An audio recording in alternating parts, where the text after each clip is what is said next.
అధ్యక్ష ఇదేదో నా కవిత్వం కాదు అధ్యక్ష, ఇదిగో మీ కాంగ్రెస్ పార్టీ ప్రచురించిన బ్రహ్మాండమైన ఫుల్ పేజ్ అడ్వర్టైజ్మెంట్ అధ్యక్ష. 6 గ్యారంటీల మీద ఏం చెప్పారు అధ్యక్ష ఇందులో? నేను చదివినిపిస్తా అధ్యక్ష. ప్రతి కుటుంబానికి ఇగో ఫస్ట్ ఆఫ్ ఆల్ 100 రోజుల్లో నెరవేరుతుంది ప్రతి గ్యారంటీ. 100 రోజుల్లోనే అధ్యక్ష. అదే సినిమాలకు శతదినోత్సవం చేసినట్టు ప్రభుత్వం వచ్చిన 100 రోజుల్లోనే అన్ని గ్యారంటీలు నెరవేరుస్తాం. ఇంకోటి చెప్పారు అధ్యక్ష ఇందులో గంభీరమైన మాట. కాంగ్రెస్ గ్యారంటీలతో అందే ప్రయోజనాల విలువ 2,50,000 ప్రతి సంవత్సరం ప్రతి కుటుంబానికి. మరి 2.5 ఏళ్ళైంది అధ్యక్ష. ఒక్క కుటుంబం చూపెడతారా ఈ రాష్ట్రంలో? 2.5 లక్షలు అందుకున్న ఒక్క కుటుంబాన్ని చూపెట్టే సత్తా ఈ ప్రభుత్వానికి ఉందా అధ్యక్ష?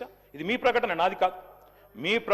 మీ పార్టీ ఆ రోజు ఇచ్చిన ప్రకటన 2,50,000 రూపాయలు ప్రతి సంవత్సరం ప్రతి కుటుంబానికి అని మీరిచ్చిన మాటకు విలువ ఉందా? అందుకే అంటా ఉన్నా అధ్యక్ష. అని మరి 2.5 లక్షలు అంటే 2.5 ఏళ్ళకి ఈ పార్టీకి 6 లక్షల పైసలకు రావాలి. కనీసం 2.5 వచ్చిందని నేను అడుగుతా ఉన్నా అధ్యక్ష.